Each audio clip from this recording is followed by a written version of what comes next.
कर्लिसा सारखी ड्रग्स रॅकेटां चलोवपी आणि बेकायदेशीर बांदकामां करपी हॉटेलांचेर आमी कारवाय करतलेच अशें मुख्यमंत्री प्रमोद सावंतान म्हणलां।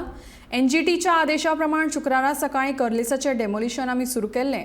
आतां ताचेर सर्वोच्च न्यायालयान स्टे जरी हाडलो तरी फुडल्या सुनावणेंत आमी आमची बाजू मांडटले अशें मुख्यमंत्री म्हणटात। एक म्हणजे ताचेर एनजीटीचो जो स्टे आशिल्लो तो स्टे काडलो गेलो, सो दॅट डेमोलिशन करप हें स्टेटीच्या हातान आशिल्लें। सो दॅट आमी सकाळीं तेजें डेमोलिशन स्टार्ट केलें।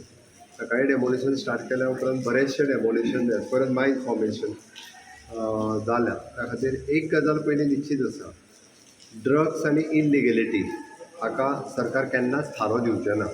हांवें पयलींच सांगलां, म्हणजे इल्लिगलिटी ज्या ज्या जाग्यार चलता थंयसरले इन डिटेलान वचपाचो, सदोदीत सरकार आपल्या परीन पुराय प्रयत्न करून अश्यो इल्लिगलिटीज डेमोलिश केल्यो वयतल्यो आनी ड्रग्साक केन्नाच थारो दिलो वयचो ना।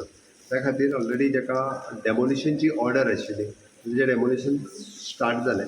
ऑलरेडी ताका सुप्रीम कोर्टान स्टे मागीर खंय तरी 42/10 म्हणजे जे स्ट्रक्चरार ताका म्हाका दिसता डिमार्केट केला, आमचे कलेक्टर्स, डेप्युटी कलेक्टर्स, पुलीस ते आशिल्ले आनी उरलेले सगळें डेमोलिश केलां। इल्लिगलिटीज ज्या जाग्यार आसात आनी अशा पद्दतीन वेगवेगळ्या जाग्यार जर ड्रग्स आनी इल्लिगलिटीज जॉयंटली आसत जाल्यार जाता तितके बेगीन एक्शन घेतले वयता।